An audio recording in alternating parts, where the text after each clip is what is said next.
नमस्कार दोस्तों, आपका अपने YouTube चैनल फ्यूचर एकेडमी में मैं शिवम आपका स्वागत करता हूं।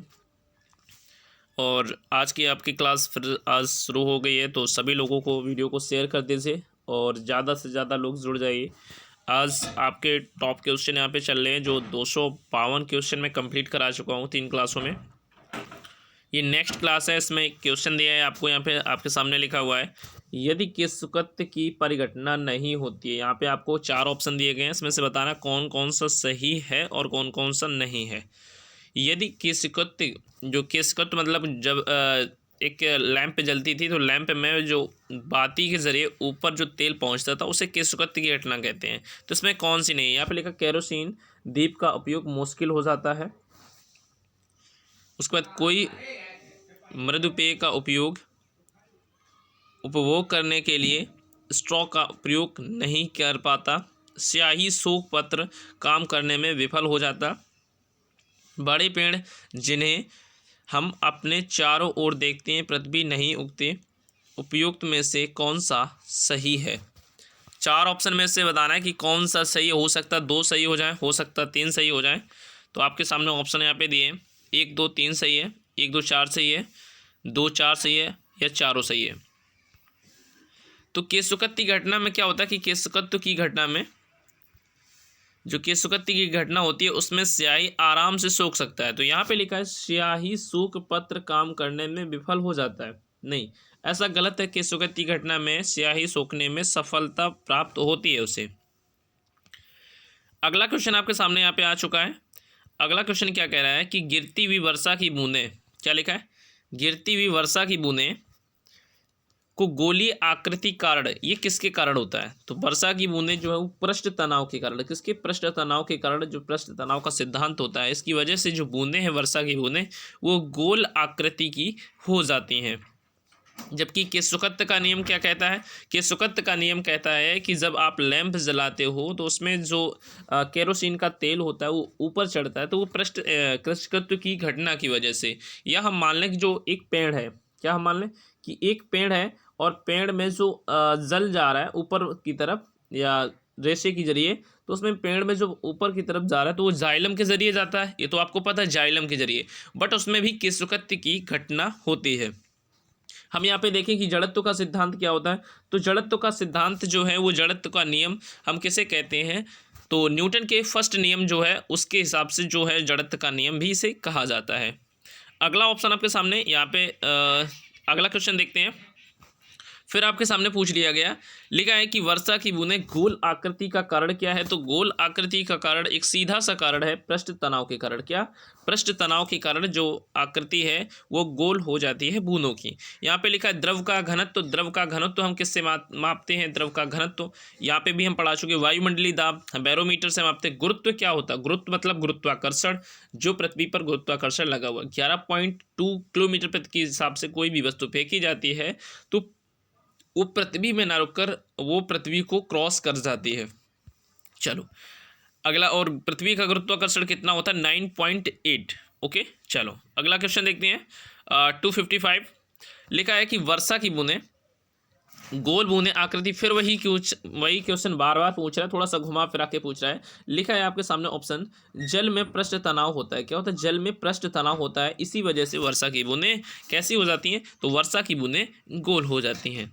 उसके बाद आपके सामने फिर एक क्वेश्चन पूछ दिया, जस्ट क्वेश्चन आंसर वही है बट यहाँ पे क्वेश्चन थोड़ा सा घुमा फिरा के पूछ रहा है। लिखा है बत्ती वाले स्टोव, क्या लिखा है, बत्ती वाले स्टोव में केरोसिन का बत्ती में ऊपर चढ़ना, या केरोसिन तेल का जो है वो बत्ती के सहारे ऊपर चढ़ना किस कारण होता है। तो किस कारण होता है, यहाँ पे लिखा है विसरण, परासरण, पृष्ठ तनाव या जीवद्रव संकुचन। तो इसका करेक्ट आंसर क्या हो जाएगा, आपको पता है इसका आंसर क्या है, पृष्ठ तनाव।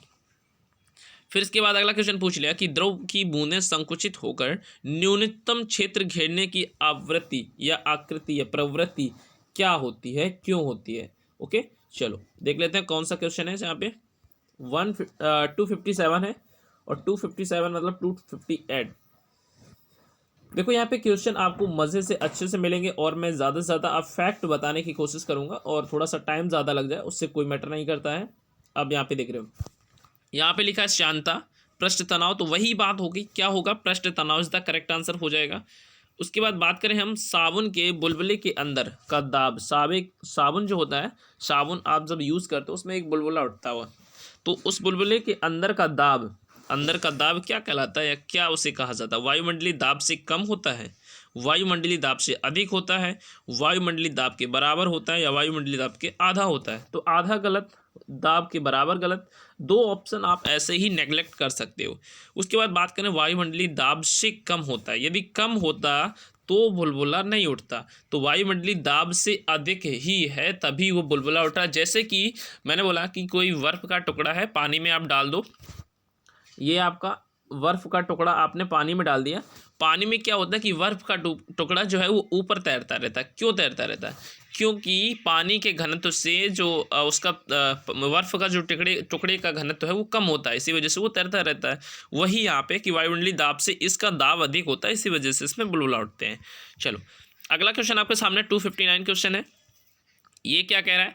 ये कह रहा है कि नीचे दो वक्तव्य दिए गए हैं, इनमें से एक सही है या दो सही है, कौन सा सही है कौन सा गलत, आपको ये बताना है। लिखा है और दूसरे कारण है, कथन कारण मतलब दिया है। लिखा है तापमान में वृद्धि के साथ ग्लिसरीन की श्यानता बढ़ जाती है, जो ग्लिसरीन है इसकी श्यानता बढ़ जाएगी बोल रहे हैं। तो कारण ने कहा है कि तापमान में वृद्धि अणुओं की गतिज ऊर्जा बढ़ जाती है। अब यहाँ पे आपके सामने सही है, देख लें। यहाँ पे लिखा है ए और आर दोनों सही है, किंतु ए आर की व्याख्या भी नहीं कर रहा है। ए आर दोनों सही है, या की व्याख्या कर रहा है। यहाँ पे ए सही है, आर गलत है, ए गलत है, आर सही है। यहाँ पे सही है, ए गलत है, तापमान में वृद्धि के साथ ग्लिसरीन की श्यानता नहीं बढ़ती है। ए सही है, ए गलत है और आर सही है। आर क्या कह रहा है कि तापमान में वृद्धि अणुओं की गतिज ऊर्जा तापमान जैसे ही बढ़ेगा तो गतिज ऊर्जा उनकी बढ़ जाती है। आर सही है और ए गलत है। इसके बाद बात करते हैं हम 260 की। 260 क्वेश्चन क्या कर रहा है? नीचे दिए गए धातु गोलक और अधातु वलय चित्रों पर ध्यान दीजिए। चित्र यहाँ पे फिगर नहीं है बट डिनोट कर रहा है। यहाँ पे इस प्रकार का लिखा हुआ क्वेश्चन है कि गोलक वलय पत्ती से बने धातु वलय के छिद्र में धातु गोलक भर जाता है। यदि गोलक को गर्म करें तो वह अटक जाता है, परंतु यदि धातु वलय को गर्म करें तो क्या होगा? गोलक अटक जाएगा। क्यों? ये यहाँ पे ऐसा कुछ ऑप्शन आपको सामने दिए हैं, यहाँ पे आप पढ़ सकते हैं। उसके बाद मैं इसका आंसर देख ले तो यहाँ पे बी ऑप्शन करेक्ट हो जाएगा। क्या कह रहा है? गोलक निकल जाएगा, क्योंकि तापन से प्रसार के कारण वलय का व्यास जो है वो बढ़ जाएगा। थोड़ा सा हार्ड लेवल का क्वेश्चन था, ग्रुप डी के लेवल का नहीं था, लेकिन इंक्लूड करना मेरा काम है तो इंक्लूड कर लिया। यहाँ पे लिखा जब किसी झील की तली से उठकर वायु बुलबुला ऊपरी सतह पर आएगा तो आकार उसका क्या होगा? उसका आकार क्या होगा? घट जाएगा। उसका आकार क्या होगा? आकार यहाँ पे लिखा है घट जाएगा, बढ़ जाएगा, यथावस्थ रहेगा, तो उसका आकार क्या हो जाएगा? आकार उसका बढ़ जाएगा। अगला क्वेश्चन देखते हैं। अगला क्वेश्चन आपके सामने, अगला क्वेश्चन क्या लिखा है कि पानी की बूंदें गोलाकार होती हैं, इसका कारण क्या है? फिर वही पूछ लिया कि पानी की बूंदें गोलाकार होती हैं, तो इसका सीधा सा कारण है पृष्ठ तनाव के कारण। ठीक। अगला क्वेश्चन, जब कोई जहाज नदी से सागर में घुसता है, जब कोई जहाज जो है नदी से सागर में घुसता है तो क्या होता है? वह नीचे आ जाता है, मतलब कुछ नीचे धंस जाता है, नीचे घुस जाता है, या कुछ ऊपर उठ जाता है, या उसी तली में रहता है, या समुद्र की तली में डूब जाता है। तो सीधा सा कारण क्या है? जब कोई जहाज जो है वो सागर में घुसता है तो ऊपर उठ जाता है। क्या होता है? थोड़ा सा ऊपर उठ जाता है। आखिर ऊपर क्यों उठता है, इसका कारण आपको एग्जैक्ट पता होना चाहिए। तो नदी का पानी होता है, उसका घनत्व तो कम होता है अपेक्षाकृत सागर या महासागर के घनत्व से, क्योंकि महासागर में लवणता या उसमें खारापन ज़्यादा होता है, इसी वजह से उसका जो घनत्व है वो ज़्यादा होता है। तो घनत्व ज़्यादा होगा तो वहाँ पे चीज़ें डूबेंगी कम, अपेक्षाकृत नदियों में जो घनत्व है वो बहुत कम होता है। इसी वजह से नदियों का पानी पीने लायक होता है और सागर और महासागर का पानी पी लिया जाता है, बट उससे प्यास नहीं बुझती है। तो इसी वजह से सागर में जैसे ही जहाज जाएगा तो उसका कुछ ना कुछ भाग थोड़ा सा ऊपर पॉइंटों में या कुछ भी मान लो तो थोड़ा सा ऊपर उठ जाएगा।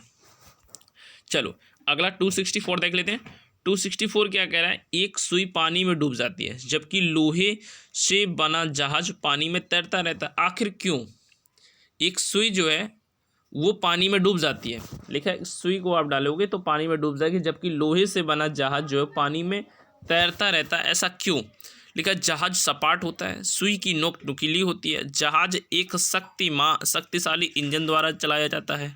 नहीं, ये तीनों गलत है। ये लिख रहा है कि सुई का अपेक्षित घनत्व, जो सुई का घनत्व है या सुई की एरिया जो घेर रहा है वो कम बहुत है।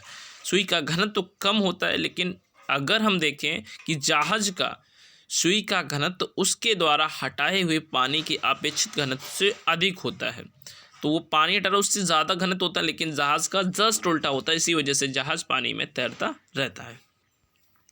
अगला देख लेते हैं। 265 कह रहा है कि लोहे की सुई पारे की सतह पर किस कारण से तैरती रहती है। तो सीधा सा कारण क्या है, यहाँ पे पृष्ठ तनाव के कारण जो है लोहे की सुई तैरती रहती है। लिखा है लोहे की सुई पारे पर तैरती रहती है। तो क्यों तैरती रहती है? पृष्ठ तनाव के कारण लोहे की सुई पारे पर तैरती रहती है। अगला लिखा है मिट्टी का तेल पानी के ऊपर, क्या लिखा, मिट्टी का जो तेल होता है वो पानी के ऊपर तैरता रहता है। क्यों? अब सीधा सा घनत्व तो क्योंकि मिट्टी के जो तेल का घनत्व है वो कम होता है पानी के घनत्व से, इसी वजह से जो मिट्टी का तेल है वो पानी के ऊपर तैरता रहता है। और यही कारण होता है बर्फ और पानी में, पानी का घनत्व तो ज़्यादा होता है, बर्फ़ का घनत्व तो कम होता है। इसी वजह से बर्फ़ भी पानी के ऊपर तैरती रहती है, और इसी कारण मिट्टी का जो तेल है इसका भी घनत्व तो कम होता है, इसी वजह से ये भी पानी के ऊपर तैरती रहती है। तो करेक्ट आंसर हमारा क्या हो जाएगा? A is the correct answer हो जाएगा। अगला क्वेश्चन देख लेते हैं। अगला क्वेश्चन क्या लिखा है? अगला क्वेश्चन आपके सामने है, कह रहा है कि तेल जल, लिखा है तेल जल के तल पर फैल जाता है। क्यों? तेल जो है उस जल के तल पर क्यों फैल जाता है?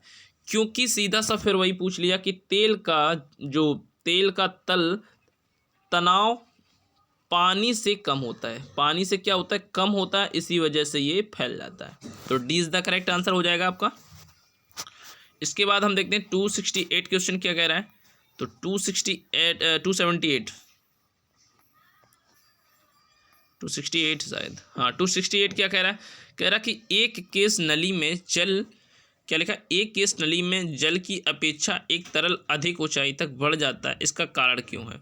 इसका कारण क्या है भैया? को वही पूछ लिया फिर से कि जब आप कोई सुई होती है या कुछ भी मान लो उसमें जो तेल जो ऊपर चढ़ता है एक लैंप में, तो वही है इसमें भी पूछा है कि एक केस नली में जल की अपेक्षाकृत एक तरल अधिक ऊंचाई तक चढ़ जाता है। तो क्यों? ये पृष्ठ तनाव के कारण अपेक्षा तक चढ़ जाता है। क्या लिखा है? पृष्ठ तनाव के कारण। अगला क्वेश्चन है आपके सामने दिया है कि यदि साबुन के दो भिन्न भिन्न व्यास के बुलबुलों को एक नली द्वारा एक दूसरे के संपर्क में लाया जाए तो क्या घटित होगा। जो साबुन को बुलबुले हैं एक दूसरे को व्यास नली के जरिए एक दूसरे को संपर्क में या मिलाया जाए तो क्या घटना होगी। यहाँ पे लिखा छोटा बुलबुला और छोटा व बड़ा बुलबुला और बड़ा हो जाएगा। दोनों बुलबुले आकार में समान रहेंगे, और इसके बाद लिखा है समान आकार प्राप्त करने के लिए छोटा बुलबुला बड़ा नहीं। इसमें सीधा सा पूछा है आप जब दोनों को मिला दोगे तो दोनों के आकार ऑटोमेटिक जैसे होंगे उसी पोजीशन के हिसाब से वो घट जाएंगे। तो छोटा बुलबुला जो और छोटा हो जाएगा, बड़ा बुलबुला है जो और बड़ा हो जाएगा। तो ए हमारा क्या? ए हमारा इज द करेक्ट आंसर हो जाएगा। अगला ऑप्शन आपके सामने, अगला ऑप्शन क्या कह रहा है? 270। ये क्या कह रहा है? ये कह रहा है आपके सामने लिखा है कि पानी के 4 डिग्री सेल्सियस पर, क्या लिखा है? पानी के 4 डिग्री सेल्सियस पर शरीर तैरता रहता है। यदि तापमान 100 डिग्री सेल्सियस हो जाए तो क्या होगा। पानी के 4 डिग्री सेल्सियस पर जो शरीर है वो तैरता रहता है, लेकिन 100 डिग्री जैसे ही तापमान होगा तो शरीर क्या होगा? शरीर जो है वो डूब जाएगा। क्या होगा? शरीर डूब जाएगा। अगला क्वेश्चन आपके सामने लिखा है कि अशुद्धियों के कारण, क्या लिखा है? अशुद्धियों के कारण द्रव का क्वथनांक, अशुद्धियाँ जो ज़्यादा होंगी तो द्रव का क्वथनांक क्या हो जाएगा? बढ़ जाएगा, घट जाएगा, वही रहेगा, कोई संबंध नहीं। तो अशुद्धियाँ मतलब द्रव में यदि अशुद्धियाँ होंगी तो उसका घनत्व या क्वथनांक होगा वो क्या हो जाएगा? क्वथनांक उसका बढ़ जाएगा। अगला देख लेते हैं। यहाँ पे अगला क्वेश्चन क्या लिखा है? अगला क्वेश्चन कह रहा है कि निम्नलिखित में से कौन सा सबसे अधिक श्यान है? कौन सा सबसे अधिक श्यान है? पानी, अल्कोहल, शहद या गैसोलीन। तो इसमें क्या सही है? जो शहद वो सबसे अधिक श्यान है। क्या? जो शहद है वो सबसे ज़्यादा श्यान है। अगला क्वेश्चन देख लेते हैं। अगला क्वेश्चन आपके सामने है, ये कह रहा है कि जब ताप में वृद्धि की जाती है, क्या जब ताप में वृद्धि की जाती है तो द्रवों का पृष्ठ तनाव क्या होगा। यहाँ 3 ऑप्शन दिए हैं आपके सामने, एक ऑप्शन नहीं है। बढ़ जाता है, अपरिवर्तित रहता है, या घट जाता है, या एक और देख लेते हैं यहाँ पे क्या लिखा है, तभी बढ़ेगा जब तापमान में 25 डिग्री सेल्सियस से अधिक होगा। तो ये गलत है, ये भी ऑप्शन। तो यहाँ पे सीधा सा ऑप्शन 3 नंबर जो दिया है घट जाएगा। क्या लिखा है, जब ताप में वृद्धि की जाएगी, ताप आप बढ़ाओगे तो द्रव क्या हो जाएगा, द्रव घट जाएगा। जैसे कि आप दूध से खोआ बनाते हो तो उसमें ताप आप बढ़ा रहे हो, तो उसी प्रकार से द्रव जो है या मिल्क है तो उसका जो घनत्व है वो या उसका एरिया वो कम हो जाता है। अब अगला क्वेश्चन आपके सामने बोला है कि जब किसी शेविंग ब्रश को पानी में से निकाला जाता है तो उसके बाल आपस में चिपक जाते हैं, इसका कारण क्या है। तो सीधा सा कारण वही फिर पूछ लिया, जब किसी शेविंग क्रीम को आप बाहर निकालोगे तो उसमें पृष्ठ तनाव के कारण, किसके पृष्ठ तनाव के कारण वे आपस में चिपक जाते हैं। अगला क्वेश्चन क्या है कि बादल और वायुमंडल, क्या लिखा है, बादल और वायुमंडल का तैरना किस कारण होता है। बादल और वायुमंडल का तैरना किस कारण होता है, ये क्यों तैरते रहते हैं। तो ये क्या, ये इसमें पृष्ठ तनाव होता है क्या, नहीं। दाब होता है, नहीं। ताप होता है, नहीं। समुद्र से दूरी, समुद्र से दूरी तो कोई मैटर नहीं करता। तीनों ऑप्शन गलत है। आंसर क्या है हमारा, श्यानता। श्यानता के कारण बादल जो है वो वायुमंडल पर तैरते रहते हैं। इसके बाद अगला क्वेश्चन आपके सामने है। अगला क्वेश्चन क्या कह रहा है, जब पानी में, क्या बोला, जब पानी में नमक मिलाया जाता है तो निम्न में से कौन सा परिवर्तन होगा। क्वथनांक घटेगा और जमाव बिंदु बढ़ेगा। क्वथनांक बढ़ता है और जमाव बिंदु घटेगा। क्वथनांक व जमाव दोनों, क्वथनांक और बनाव मतलब दोनों बढ़ते हैं घटते हैं। तो इसमें सीधा सा क्वेश्चन है, जब आप पानी में नमक मिलाओगे तो उसका क्वथनांक जो है वो बढ़ जाता है। क्या होता है, क्वथनांक बढ़ जाता है और जमाव बिंदु जो है उसका घट जाता है। अगला क्वेश्चन आपके सामने है, ये कह रहा है कि पेंडुलम घड़ी, क्या पेंडुलम घड़ी आपने देखी होगी, सुनी होगी। पेंडुलम घड़ी तीव्र गति से चल सकती है। पेंडुलम घड़ी तीव्र गति से चल सकती है शीतकालीन में, ग्रीष्मकालीन में, वसंत ऋतु में या वर्षा ऋतु में। तो शीतकालीन में जो है वो पेंडुलम घड़ी वो तीव्र गति से चलती है। या अगला क्वेश्चन पूछा है कि आपके सामने कि घटना जो ध्वनि तरंगों में नहीं होती, कौन सी घटना एक ऐसी है जो ध्वनि तरंगों में नहीं होती। परावर्तन होती है, विवर्तन भी होता है, व्युत्करण भी होता है, और ध्रुवण, जो ध्रुवण है ये घटना ध्वनि तरंगों में नहीं होती है। अगला क्वेश्चन आपके सामने 279 क्वेश्चन कह रहा है कि साबुन के बुलबुले में रंग पैदा होने की घटना क्या होती है। आखिर साबुन के बुलबुले देखे होंगे तो उसमें कलर आपको कभी कलर येलो दिखाई पड़ेगा, कभी कलर आपको मतलब ब्लू कलर दिखाई पड़ेगा। तो ये आखिर क्यों होता है, इसमें कौन सी घटना के कारण। तो साबुन को बुलबुले में रंग जो पैदा होता है वो व्युत्करण के बाद, किसके कारण, व्युत्करण के वजह से उसमें रंग जो है वो दिखाई पड़ते हैं। अगला क्वेश्चन 280 देखते हैं क्वेश्चन क्या है। सब आज के क्वेश्चन बहुत इंपॉर्टेंट क्वेश्चन है, सभी इंपॉर्टेंट क्वेश्चन है आज आप देख रहे होंगे। तो अब अगला क्वेश्चन क्या कह रहा है, ये क्वेश्चन कह रहा है कि पानी, क्या लिखा है, लिखा है कि पानी की छोटी छोटी बूंदों से मिलकर एक बड़ी बूंद बनाने की प्रक्रिया में निकाय की पृष्ठ ऊर्जा क्या होगी। जो आप छोटी छोटी बूंदें हैं उनको मिलाकर एक बड़ी बूंद का निर्माण करोगे तो कहीं ना कहीं आपकी ऊर्जा तो खत्म होगी, आप काम कर रहे हो तो ऊर्जा क्या होगी, आपकी ऊर्जा या बात करें ऊष्मा जो है आपकी घटित होगी। अगला क्वेश्चन आपके सामने, यदि पानी की एक बड़ी बूंद को, ये देख पा रहे हो आपके सामने, देखो क्वेश्चन वही है जो आप मतलब फाइनली आप समझ सकते हो या समझने की कोशिश कर सकते हो। तो लिखा यदि पानी की एक बूंद बड़ी बड़ी बूंदों को छोटी छोटी बूंद में बदला जाए तो उसमें क्या हो जाएगा। यदि पानी की एक बड़ी बूंद, देखो उसमें क्या था, छोटी छोटी बूंद को हम बड़ी बूंद में निर्माण कर रहे तो उसमें क्या होता था कि ऊर्जा घट जाती थी। लेकिन एक बड़ी बूंद को हम यदि छोटी बूंद में परिवर्तन करेंगे तो ऊर्जा क्या होगी, ऊर्जा उसकी बढ़ जाएगी।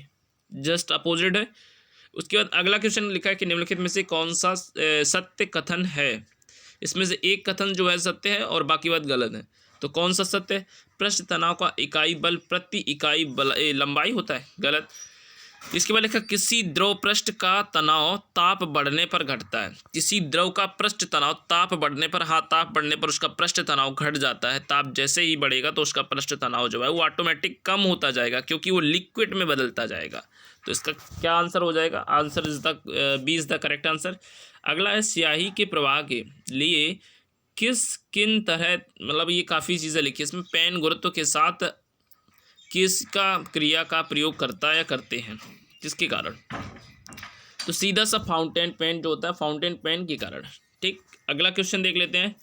यहाँ पे लिखा है द्रव की अवस्थाएं अधिकतम संख्या क्या है? द्रव की अवस्थाएं जो है वो किन अवस्थाओं में होती है? द्रव की अवस्थाओं की अधिकतम संख्या कितनी है द्रव? तो यहाँ पे लिखा है 4, 3, 5। तो द्रव की जो अवस्थाएं की बात करें तो द्रव की अवस्थाएं कितनी? तो द्रव की अवस्थाएं 5 हैं। 5 प्रकार की द्रव अवस्थाएं पाई जाती हैं। उसके बाद अगला क्वेश्चन कि निम्नलिखित कथनों में से कौन सा एक कथन पदार्थ के संबंध में सही है? पदार्थ के संबंध में सही नहीं है, सॉरी, पदार्थ के संबंध में सही नहीं है। लिखा है उच्च ताप पर पदार्थ प्लाज्मा बन जाता है। उच्च ताप पर पदार्थ प्लाज्मा गलत है।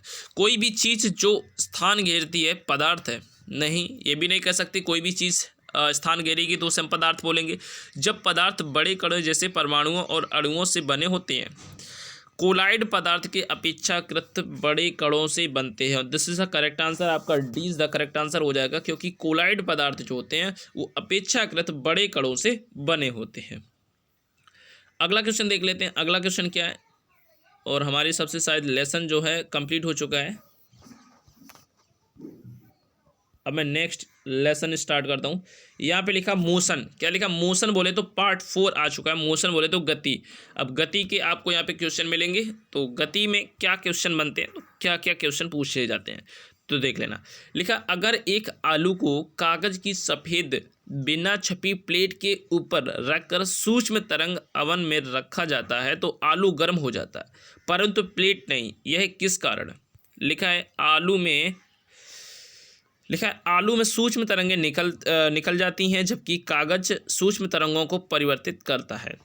उसके बाद आलू मुख्यतः स्टार्च का बना होता है, जबकि कागज मूलतः सेलुलोज को बना होता है। आलू में पानी होता है, जबकि कागज में पानी नहीं होता है। आलू एक ताज़ा कार्बनिक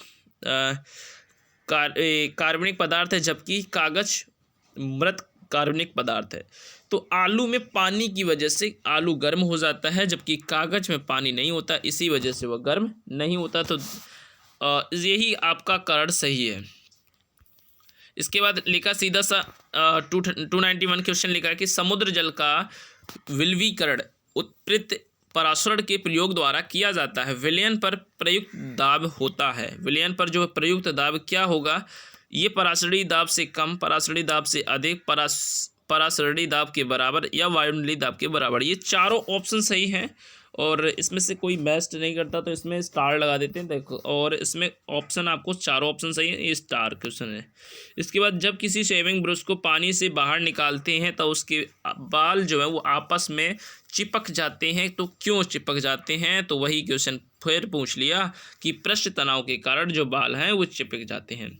अगला क्वेश्चन है कि निम्न में से क्या बोला कि निम्न में से कौन सा एक कथन सही है? एक कथन इसमें से सही है, वो कथन आपको बताना है।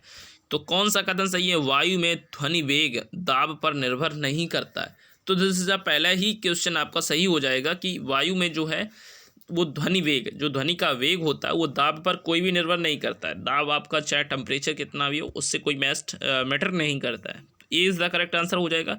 इसके बाद यहाँ पे अगला क्वेश्चन आपके सामने लिखा है कि टैप रिकॉर्डर, क्या लिखा है? लिखा है कि टैप रिकॉर्डर तथा अन्य ध्वनीय तरंगों पर अंकित पद डॉल्बी बी तथा डॉल्बी सी किसे निर्दिष्ट करता है? तो इसका आंसर क्या हो जाएगा? इसका आंसर आप देख लीजिए एक बार, और इसका आंसर आपको कमेंट बॉक्स में देना है। एक आध क्वेश्चन मैं छोड़ दूंगा, उसके बाद आपको ये इसका आंसर कमेंट बॉक्स में देना है। उसके बाद अगला क्वेश्चन आपके सामने है कि दूर संचार के लिए प्रयुक्त तरंगें हैं। दूर संचार के लिए प्रयुक्त तरंगें हैं। तो एक क्वेश्चन मैंने अभी होमवर्क के लिए छोड़ दिया है, तो अभी मैं 5 क्वेश्चन छोड़ूंगा, कम से कम 5 क्वेश्चन। लिखा दूर संचार के लिए प्रयुक्त तरंगें हैं। तो दूर संचार के प्रयुक्त तरंगें कौन कौन सी? माइक्रोवेव के जरिए हम दूर किसी भी व्यक्ति से, या दूर संचार जो हम मोबाइल यूज़ करते हैं उसमें माइक्रोवेव्स होती हैं, अल्ट्रासोनिक नहीं, माइक्रोवेव्स होती हैं, उसके ज़रिए हम दूर संचार का प्रयोग करते हैं। उसके बाद अगला क्वेश्चन क्या कह रहा है? अगला क्वेश्चन कह रहा है, आपके सामने लिखा है कि निम्न कथनों पर विचार कीजिए। आपको विचार करना है कि कम लंबाई की बांसुरी से निम्न आवृत्ति तरंगें उत्पन्न होती हैं। ध्वनि यंत्रों में से केवल अनुदैर्घ्य या प्रत्यास्थ तरंगों के रूप में प्रगामी होती हैं। तो इसमें आपको ए सही है, दो सही है, या एक दो दोनों सही है, या एक दो ना तो एक सही है ना तो दो सही है। तो कम लंबाई की बांसुरी से निम्न आवृत्ति की तरंगें उत्पन्न होती है तो गलत है। यार ये जो सेकंड ऑप्शन आपका क्या कह रहा है कि ध्वनि यंत्रों में से केवल अनुदैर्घ्य प्रत्यास्थ तरंगों के रूप में प्रगामी होती है, तो B is the A is the आपका करेक्ट आंसर हो जाएगा, मतलब सेकंड। उसके बाद अगला क्वेश्चन क्या कह रहा है? 300 क्वेश्चन होने वाले हैं, तो जल्दी से वीडियो को ज़्यादा से ज़्यादा लोगों के पास शेयर कर दीजिए। 300 क्वेश्चन कंप्लीट करने वाले हैं। इसके बाद अगला लिखा, टेलीविज़न प्रसारणों में श्रव्य संकेतों को प्रेरित या प्रेषित करने के लिए प्रयुक्त तकनीक होती है। तो प्रयुक्त तकनीक क्या होती है? लिखा, टेलीविज़न प्रसारण जो होते हैं उसमें श्रव्य संकेतों को प्रसारित करने के लिए प्रयुक्त तकनीक होती है। तो क्या होती है? तो आवृत्ति जो होती है, आवृत्ति क्या लिखा है? आवृत्ति आरोपण। क्या लिखा? आवृत्ति आरोपण के कारण। अगला क्वेश्चन आपके सामने लिखा है कि दूरदर्शन प्रसारण में ध्वनि संकेतों को प्रसारित करता है। तो ये भी आपको क्वेश्चन मैं आपको होमवर्क देता हूँ, इसका भी आपको मतलब कमेंट बॉक्स में आंसर देना है। इसका भी आंसर आपको क्या देना है? कमेंट बॉक्स में देना है आंसर। ओके, तो कमेंट बॉक्स में आप आंसर जरूर दीजिए इसका भी। तो 2 क्वेश्चन कंप्लीट हो चुके हैं, 2 क्वेश्चन आपको मिल चुके हैं। चलो अगला क्वेश्चन देख लेता हूँ। यहाँ पे लिखा है कि 100 डेसिबल, चलो इसके पहले इधर कंप्लीट कर लेता हूँ। यहाँ पे लिखा है कि टेलीविज़न के दूरस्थ नियंत्रण के लिए किस प्रकार के विद्युत चुम्बकीय विकिरण का उपयोग किया जाता है? टेलीविज़न जो है वो दूरस्थ नियंत्रण के लिए कौन सी किरणों का प्रयोग किया जाता है? तो कौन सी किरणें होती हैं? वो अवरक्त किरणें होती हैं। क्या होती है? अवरक्त किरणों का प्रयोग किया जाता है। अगला क्वेश्चन आपके सामने लिखा है कि निम्नलिखित में से कौन सा विद्युत चुम्बकीय विकिरण टेलीविज़न के दूरस्थ नियंत्रण के लिए प्रयोग में लाया जाता है? तो फिर वही क्वेश्चन पूछ लिया, तो अवरक्त तरंगें कौन सी? अवरक्त है। उसके बाद अगला क्वेश्चन है कि एक टीवी सेट को चलाने के लिए निम्नलिखित में से किसे एक टीवी रिमोट नियंत्रण इकाई द्वारा प्रयोग किया जाता है? तो किसके द्वारा? रेडियो। किसके द्वारा? रेडियो तरंगों के द्वारा प्रयोग किया जाता है। अगला क्वेश्चन है कि मनुष्य के लिए शोर की सह, क्या लिखिए? शोर की सह सीमा करीब होती है। तो मनुष्य के लिए शोर की सह सीमा जो होती है वो कितनी होती है?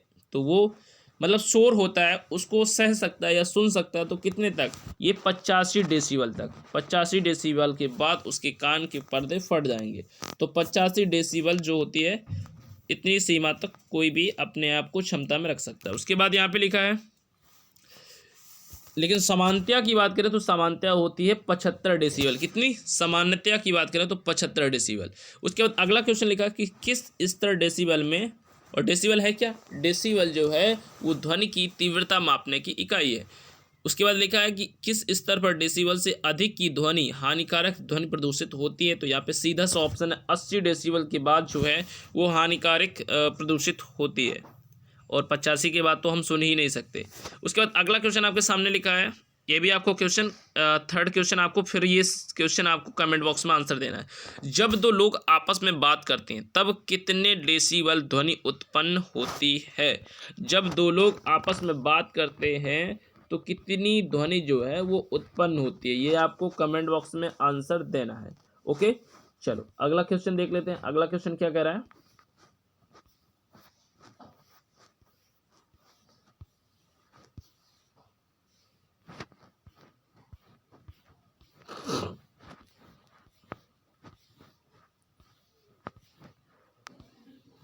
अगला क्वेश्चन कह रहा है कि 100 डेसिबल की आवाज़ की प्रबलता का स्तर संगत होता है। 100 डेसिबल जो है वो आवाज़ की प्रबलता का स्तर संगत होता है सामान्य वार्तालाप से। सामान्य वार्तालाप की बात करें तो कितना होता है? 30 डिग्री। कितना होता है? 30 डेसिबल होता है। यदि हम सामान्य दो लोग आपस में बात कर रहे हैं तो उसमें सामान्यतः 30 डेसिबल का यूज़ होता है। यदि हम बात करें हमारे क्षमता की तो वो होती है कितनी? 85 डेसिबल। अगर सामान्यता की बात करें तो 75 डेसिबल, और यदि बात करें हानिकारक तो 75 के बाद मतलब 80 जो होती है वो हानिकारक डेसिबल होती है। ओके, चलो अगला क्वेश्चन क्या लिखा कि 100 डेसिबल की आवाज़ की प्रबलता पर स्तर संगत होता है। कैसा होता है? ये लिखा है कि यंत्र कारखाने की शोर से क्या लिखा है, यंत्र या कारखाने की शोर से 100 डेसिबल की आवाज़ या प्रबलता स्तर होती है, सुनाई देती है। उसके बाद अगला क्वेश्चन है, किसी टीवी सेट को चलाने के लिए रिमोट, वही क्वेश्चन पूछ लिया तो क्या होगा भैया, करेक्ट आंसर हो जाएगा रेडियो तरंगों का। क्या लिखा है, रेडियो तरंगों का। अगला क्वेश्चन आपके सामने लिखा है, समानता स्त्रियों की आवाज़ का तारतम्य, समानता स्त्रियों की आवाज़ का मतलब स्त्रियों की जो आवाज़ होती है वो पुरुषों की अपेक्षा पतली होती है।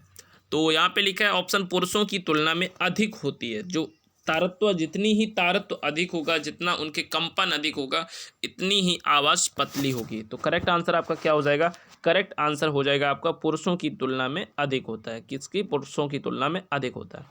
अगला क्वेश्चन देख लेते हैं। अगला क्वेश्चन आपके सामने लिखा है, जब सितार और बांसुरी, क्या लिखा है, जब सितार और बांसुरी एक ही स्वर बजाया जाए या एक साथ बजाया जाए तो उससे उत्पन्न ध्वनि का भेद निम्नलिखित में से अंतर का कारण किया जा सकता है। किसके कारण किया जा सकता है, तारत्व और प्रबलता के कारण, तारत्व और प्रबलता तथा ध्वनि गुणक के कारण। तो केवल ध्वनि गुणता होती, ध्वनि की गुणता या जो उसमें ध्वनि के गुण हैं उसके कारण ही हम बांसुरी तथा सितार में डिफरेंट बता सकते हैं। उसके बाद अगला लिखा, रेडियो तरंगे की विक्षेपण के लिए वायुमंडल के निम्नलिखित स्तरों में से कौन सा स्तर उत्तरदायी है। कौन सा स्तर जो है वो उत्तरदायी है रेडियो तरंगों के विक्षेपण के लिए। तो कौन सा उत्तरदायी है, यहाँ पे आपके ऑप्शन लिखे हैं, समताप मंडल जिसे हम स्ट्रोटोस्फियर कहते हैं, क्षोभ मंडल टोपोस्फियर कहते हैं, मध्य मंडल मोसोफियर, उसके बाद आयन मंडल आयनोस्फियर। तो इसका करेक्ट आंसर क्या हो जाएगा कि रेडियो जो तरंगें उत्पन्न होती हैं वो कहाँ पर, आयन मंडल में। कहाँ पे, आयन मंडल। तो आयन मंडल आपका करेक्ट आंसर हो जाएगा। ओके, चलो अगला क्वेश्चन देख लेते हैं। लिखा कि ध्वनि के, यहाँ पे क्या लिखा है, ध्वनि के, ये भी आपको क्वेश्चन कमेंट बॉक्स में देना है। तो 4th क्वेश्चन यहाँ पे हो चुके, आप देख लीजिए, स्क्रीनशॉट ले लीजिए। ओके, चलो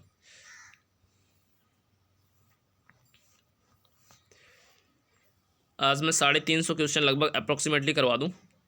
यहाँ पे लिखा है 312 मनुष्यों के लिए मानक ध्वनि का स्तर है। यदि मानक ध्वनि का स्तर बताया जाए तो 60, यहाँ पे ऑप्शन लिखा, ऑप्शन के हिसाब से हम 60 डेसिबल लगाएंगे। क्या, वैसे एग्जैक्ट होता है 70 डेसिबल, लेकिन ऑप्शन के हिसाब से हम देखेंगे तो यहाँ पे 60 डेसिबल हम आंसर लगा देंगे।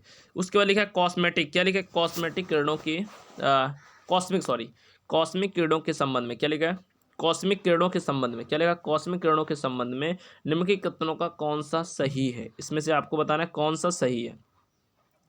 इसके बाद अगला क्वेश्चन, उनकी, पहला आपके सामने ऑप्शन लिखा है, उनकी तरंग दैर्घ्य बहुत छोटी होती है। उसके बाद वे विद्युत चुंबकीय तरंगों उत्पन्न होती हैं। वे बहुत अधिक ऊर्जा वाले आवेशित कणों से बनी होती हैं।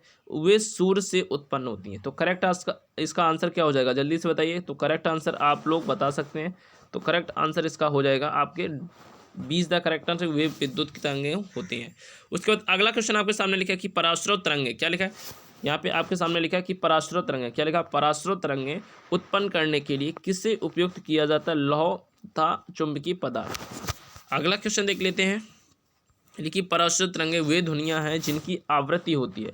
इनकी जो पराश्रव तरंगें होती हैं उनकी ध्वनियाँ कितनी होती है, तो ये 20,000 हर्ट्ज से अधिक होती हैं। कितनी, पराश्रव तरंगें 20,000 हर्ट्ज से अधिक होती है, इन्हें हम पराश्रव तरंगें कहते हैं। अगला क्वेश्चन आपके सामने, ध्वनि तरंगें नहीं चल सकती हैं। तो ध्वनि तरंगें कहाँ नहीं चल सकती हैं, द्रवों में, ठोस में, गैस में या निर्वात में। देखो, अब जब ठोस को आप किसी भी चीज़ को ठोकोगे तो उसमें ध्वनि उत्पन्न होती है, गैस में भी ध्वनि उत्पन्न होती है और निर्वात में भी गैस होती है। तो निर्वात में सिर्फ, हाँ, द्रव में होती है, ठोस में भी होती है, गैस में भी होती है, बट यदि हम बात करें तो सिर्फ निर्वात में जो है, निर्वात में उत्पन्न नहीं होती। तो निर्वात हमारा करेक्ट आंसर हो जाएगा कि ध्वनि जो है वो निर्वात में नहीं चल सकती है। ठीक, चलो अगला क्वेश्चन देख लेते हैं। अगला क्वेश्चन आपके सामने है कि ध्वनि तरंगे, क्या लिखा है, ध्वनि तरंगे, और आपके सामने ऑप्शन दिया है, केवल ठोस माध्यम से चल सकती हैं, निर्वात में चल सकती हैं, और केवल गैस में चल सकती हैं, ठोस तथा गैस दोनों माध्यम में चल सकती हैं। तो करेक्ट आंसर इसमें क्या है, ध्वनि तरंगे कहाँ चल सकती हैं, तो ध्वनि तरंगे जो हैं वो ठोस तथा गैस में चल सकती हैं। कहाँ, ठोस तथा गैस में चल सकती हैं। तो हमारा क्या आंसर हो जाएगा, हमारा D is the correct answer हो जाएगा। चलो अगला क्वेश्चन देख लेते हैं। अगला क्वेश्चन आपके सामने कि ध्वनि तरंगों का वेग, क्या लिखा है, ध्वनि तरंगों का वेग महत्तम होता है। ये आपको कमेंट बॉक्स में आंसर देना कि ध्वनि का जो वेग है वो कहाँ सबसे कम होता है। चलो अगला देख लेते हैं। यहाँ पे क्वेश्चन आपके सामने आ चुका है, ध्वनि का वेग कहाँ सबसे कम होता है, तो आपको देखना है। इसके बाद लिखा निम्नलिखित में से ध्वनियों का वेग अधिकतम होता है। ध्वनि का वेग सबसे अधिक कहाँ होता है, तो ध्वनि का सबसे अधिक जो वेग है वो धातुओं में होता है। कहाँ ध्वनि का सबसे ज़्यादा वेग जो है वो धातुओं में होता है। अगला क्वेश्चन है कि लिखा नज़दीक आती रेलगाड़ी की सीटी की आवाज़ बढ़ती जाती है, जबकि दूर जाने वाली रेलगाड़ी की सीटी जो है वो कम होती जाती है। तो यहाँ पे किसके कारण लिखा है, जूल थॉमसन प्रभाव के कारण, रमन प्रभाव के कारण, या कॉम्पटन प्रभाव के, या डॉपलर। डॉपलर का प्रभाव है जब कोई वस्तु पास में आएगी तो उसकी आवाज़ या उसकी आवृत्ति अधिक होगी अपेक्षाकृत जाने वाले की। तो यहाँ पे क्या डॉपलर के प्रभाव यहाँ पे लगता है। उसके बाद अगला है डॉपलर का प्रभाव जो किससे था, ध्वनि से ही रिलेटेड था। उसके बाद सोनार में हम उपयोग करते हैं। सोनार का उपयोग क्या करते हैं, सोनार का उपयोग किसके लिए करते हैं, तो लिखा पराश्रित तरंग। सोनार जो है एक समुद्र में कोई खोई हुई चीज़ें जो होती हैं उसको खोजने के लिए तो उसमें पराश्रित तरंगें डाली जाती हैं, और जब वस्तु पर पड़ती तो वो अवशोषित कर लेती है, उससे हमें पता चल जाती है कि वस्तु जो है वो कहाँ पर है। अगला लिखा है कॉस्मिक किरणें। आपके सामने लिखा है अगला क्वेश्चन क्या लिखा है, अगला क्वेश्चन लिखा है कि कॉस्मिक किरणें। क्या लिखा है, कॉस्मिक किरणें। तो कॉस्मिक किरणें मतलब क्या हुआ, इसका ऑप्शन आपके सामने है। ऑप्शन आपके सामने लिखा है आवेशित कण है, आवेशित कण, अनावेशित कण है, आवेशित कण है, आवेशित तथा अनावेशित दोनों हो सकता है, उपयुक्त से क्या वही नहीं। तो लिखा है कॉस्मिक किरणें क्या होती है, कॉस्मिक किरणें जो है वो आवेशित कण है। क्या आवेशित, इसमें आवेश उत्पन्न होता है। उसके बाद अगला क्वेश्चन देख लें, यहाँ पे फर्स्ट सेकंड यहाँ पे दिए हैं तो आपको मिलाना है। इसके बाद में ये क्वेश्चन आपको होमवर्क है, और नेक्स्ट क्वेश्चन की तरफ चलते हैं। नेक्स्ट क्वेश्चन क्या कह रहा है कि मनुष्यों के, मैंने शायद फिर से वही रिपीट कर दिया। यहाँ पे 160 डेसिबल 1 मिनट ये भी हो चुका था, ये भी हो चुका था, और 300 ये भी हो चुका है। अच्छा ये वाला है, चलो अब लिखा कि ध्वनि के, यहाँ पे लिखा ध्वनि के दाऊद और परावर्ती सतह के बीच न्यूनतम कितनी दूरी होनी चाहिए जिससे कि प्रतिध्वनि स्पष्ट रूप से सुनाई दे सके। तो कितनी, 17 मीटर। यहाँ पे लिखा है 17 मीटर इसका करेक्ट आंसर हो जाएगा। अगला लिखा है स्पष्ट रूप से प्रतिध्वनि सुनने के लिए परावर्तित सतह तथा सुनने वाले के लिए माध्यम कम से कम कितनी दूरी का होना चाहिए। तो यहाँ पे उसे कन्वर्ट करके आपको बताया तो 16.5 मीटर का। उसके बाद अगला क्वेश्चन है कि ध्वनि का वायु में वेग, ध्वनि का वायु में वेग कितना होता है, तो 330 मीटर प्रति सेकंड का होता है ध्वनि का वो वायु में वेग। अगला, चमगादड़ अंधेरी रात में उड़ सकते हैं और अपना शिकार भी कर सकते हैं, इसका कारण क्या है, क्योंकि वो पराश्रित तरंगें को वो पराध्वनि तरंगें निकालते हैं तथा उन्हीं के कारण वे कोई भी चीज़ होती है तो उस पर गिरती हैं तो उनके आंखों पे मतलब पड़ती है तो उन्हें रेडिएशन से पता चल जाती है कि कौन सी वस्तु कहाँ पर है। अगला क्वेश्चन आपके सामने कि ध्वनि निम्न में से निम्न प्रकार की चलती है। ध्वनि निम्न प्रकार की चलती है तो क्या होगा आंसर, अनुदैर्घ्य तरंगों की सतह।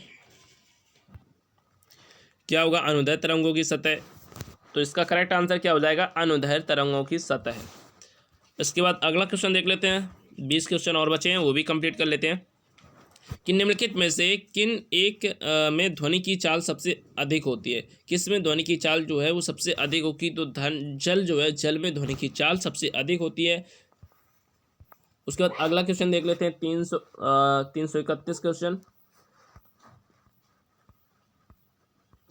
ये क्वेश्चन क्या कह रहा है कि लगभग 20 डिग्री सेल्सियस के तापमान पर किस माध्यम में ध्वनि की गति जो अधिक रहेगी, तो किस में रहेगी, लोहे में। यदि 20 डिग्री सेल्सियस तापमान है तो लोहे में सबसे अधिक रहेंगी। उसके बाद लिखा है कि ध्वनि तरंगों की सबसे तीव्र प्रगमन होता है। ध्वनि सबसे तेज कहाँ चल सकती हैं, तो ठोस में सबसे तेज चल सकती हैं। कहाँ पे, ठोस में सबसे तेज चल सकती हैं। उसका लिखा है सीटी स्कैन करने में प्रयोग लाई जाती है। सीटी स्कैन जो होता है, सीटी स्कैनर होता है, उसमें क्या प्रयोग में लाई जाती है, तो एक्सरे किरणें होती हैं वो सीटी स्कैन में प्रयोग में लाई जाती हैं। अगला क्वेश्चन आपके सामने लिखा है कि निम्नलिखित में विचार कीजिए और कौन सा सही है। इसमें से यहाँ पे ऑप्शन आपके सामने दिए हैं तो यहाँ पे देख सकते हैं। तो यहाँ पे देख लेते हैं। यहाँ पे लिखा है कि हृदय अपस्रव आवृत्ति का कंपन करता है। हृदय जो है वो अपस्रव आवृत्ति का कंपन करता है, ये भी सही आंसर है। इसके बाद ध्वनि की गति गैस में, द्रव में और ठोस में तीनों में अधिक चलती है, तो ये भी सही है। अगला क्वेश्चन है कि मैक संख्या ध्वनि की गति वर्णित करने के लिए प्रयोग में लाई जाती है। उसके बाद पराश्रव ध्वनि की आवृत्ति 20 हर्ट्ज से अधिक होती है। तो ये आपके 1 2 4 हमारे हिसाब से सही है। 1 2 4 1 2 4 तो सी 1 3 4 2 क्वेश्चन गलत है। ध्वनि की गति, अच्छा हाँ ठीक है। तो यहाँ पे मैक जो संख्या होती है 1 3 4 सही है। अगला देख लेते हैं पराश्रय तरंगे। क्या लिखा है? पराश्रय तरंगे क्या होती हैं? 20 हर्ट्ज से कम आवृत्ति वाली पराश्रय नहीं, 20,000। क्या लिखा है? 20,000 लिखा होगा कैसे? 20,000 तो ये लिखा है आपको 20K, जो 20K लिखा है 20K का मतलब हज़ार होता है। तो 20,000 हर्ट्ज से आवृत्ति वाली क्या कहलाएंगी? पराश्रय तरंगे कहलाएंगे। अब 336 की तरफ चलते हैं। ये क्या कह रहा है कि ये भी आपको क्वेश्चन बताना है कि मानव कान में निम्न में से किस आवृत्ति से अधिक आवृत्ति ध्वनि सुन नहीं सकते। तो यहाँ पे आपके सामने ऑप्शन है और आपको कमेंट बॉक्स में बताना है। चलो अगला क्वेश्चन देख लेते हैं। ये लिखा है कि पराश्रय तरंगों के बारे में निम्नलिखित कथनों पर विचार कीजिए। ये कीड़ों को नष्ट करती हैं, ये कपड़ों से धूल हटाकर उन्हें साफ करती हैं, इनका उपयोग बीमारियों के उपचारों के लिए किया जाता है, ये स्वतः दरवाज़ों को नियंत्रित कर सकती हैं। तो इसका करेक्ट आंसर क्या हो जाएगा? करेक्ट आंसर हो जाएगा ये सभी। करेक्ट आंसर सभी है। इसके बाद लिखा है दो उपरोक्त सुरंग अथवा दो उपरोक्त गर्त के बीच की दूरी को क्या कहते हैं? तो इनके बीच की दूरी को क्या कहते हैं? इनके बीच की दूरी को हम तरंग दैर्ध्य कहते हैं। क्या कहते हैं? इनके बीच की दूरी को हम तरंग दैर्ध्य कहते हैं, वेवलेंथ कहते हैं। इसके बाद निम्न में से कौन सी विद्युत चुम्बकीय तरंग नहीं है? तो ऐसी कौन सी है जो विद्युत चुम्बकीय तरंग नहीं? तो अल्फा किरणें होती हैं वो विद्युत चुम्बकीय तरंग नहीं है।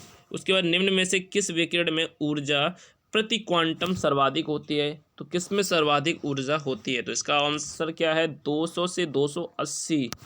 200 से 280। उसके बाद लिखा है म्यूजिक कंसिस्टर्स के लिए हॉल की दीवारों को क्या कहे? हॉल की दीवारों की ध्वनि को अवशोषण करना चाहिए। उसके बाद अगला क्वेश्चन आपके सामने है, कथन है और यहाँ पे निष्कर्ष दिया है। ये आपका निष्कर्ष दिया है, ये आप पढ़ लेना। उसके बाद लिखा है आपको पीडीएफ मिल जाएगी, टेंशन मत लेना। लिखा है एक जैव पद्धति जिसमें पराश्रय ध्वनि का उपयोग किया जाता है। ये इसकी आपको पीडीएफ जो है वो आपको टेलीग्राम चैनल पर मिलेगी। आप जिस वीडियो को देख रहे हैं उसमें आपको टेलीग्राम चैनल की लिंक दी हुई है। आप वहाँ से जाइए और टेलीग्राम चैनल को ज्वाइन कर लीजिए। वहाँ से आपको काफ़ी पीडीएफ मैं डाल चुका हूँ, तो उन पीडीएफ को जाइए और यूज़ करिए। यहाँ पे इसका भी अभी कंफर्म नहीं है, इसका भी क्वेश्चन, इसका आंसर। इसके बाद लिखा है तंतु प्रकाशीय संचार में संकेत किस रूप में प्रवाहित होता है? जो तंतु है वो प्रकाशिकी संचार में संकेत किस रूप में प्रवाहित होता है? तो यहाँ पे प्रकाश में, किसमें? प्रकाश तरंग में जो है प्रवाहित होता है। किसमें? प्रकाश तरंग में प्रवाहित होता है। तो 20 हमारा क्या हो जाएगा? करेक्ट आंसर हो जाएगा। अगला क्वेश्चन आपके सामने है कि निम्न में से कौन सा कथन सही है? तो आपको यहाँ बताना है नैनो कर्ड द्वारा 60 डेसिबल तक कम ध्वनि सुनाई देती है। नैनो कर्ड द्वारा 120, ये आपके ऑप्शन दिए। तो इसमें क्या हो जाएगा? A is the correct answer हो जाएगा कि नैनो जो कर्ड द्वारा 60 डेसिबल तक कम ध्वनि सुनाई देती है।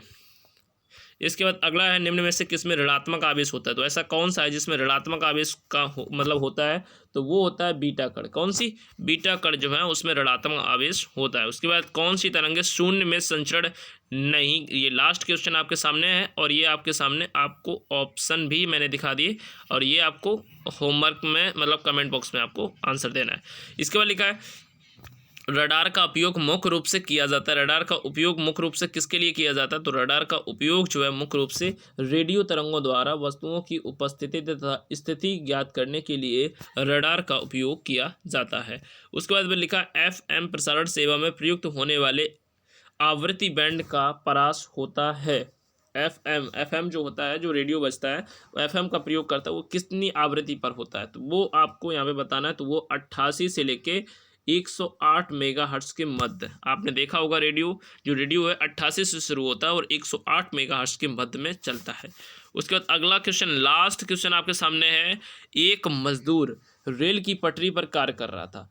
एक लड़का कुछ दूरी पर अपने कान पटरियों पर रखकर जब मजदूर द्वारा दी जाने वाली हथौड़ी की आवाज़ को सुनता है तो उसे 2 बार आवाज़ सुनाई देती है। इसका कारण क्या है? बहुत अच्छा क्वेश्चन है। इसका कारण क्या है कि ध्वनि, इसका कारण क्या है? ये कारण पूछा है कि ध्वनि का वेग वस्तु वायु में इस्पात की अपेक्षाकृत अधिक है। ध्वनि का वेग इस्पात में वायु की अपेक्षाकृत अधिक है। तो ये बी ऑप्शन आपका सही है। कह रहा कि ध्वनि का वेग इस्पात मतलब लोहे में वायु की अपेक्षाकृत अधिक है। तो B is the correct answer हो जाएगा। और अभी तक आपने वीडियो को शेयर नहीं किया तो वीडियो को शेयर करिए, और वीडियो को लाइक नहीं किया है तो वीडियो को लाइक करिए, और वीडियो को लाइक नहीं किया लाइक करिए, चैनल को सब्सक्राइब नहीं किया तो चैनल को सब्सक्राइब कर लीजिए, और सभी को ज़्यादा से ज़्यादा और वीडियो को शेयर करिए, सभी लोगों को बताइए। और जो इसकी क्लासेस हैं और जो इसकी पीडीएफ है वो भी आपको टेलीग्राम चैनल पर मिल जाएंगी, तो टेलीग्राम चैनल को आप ज्वाइन कर लीजिए। ओके, ज्वाइन कर लेंगे तो आपको 100% जल्द जो पीडीएफ है वो आपको मिल जाएंगी। तो ज़्यादा से ज़्यादा लोगों के पास शेयर करिए। Thank you, all the best, जय हिंद, जय भारत।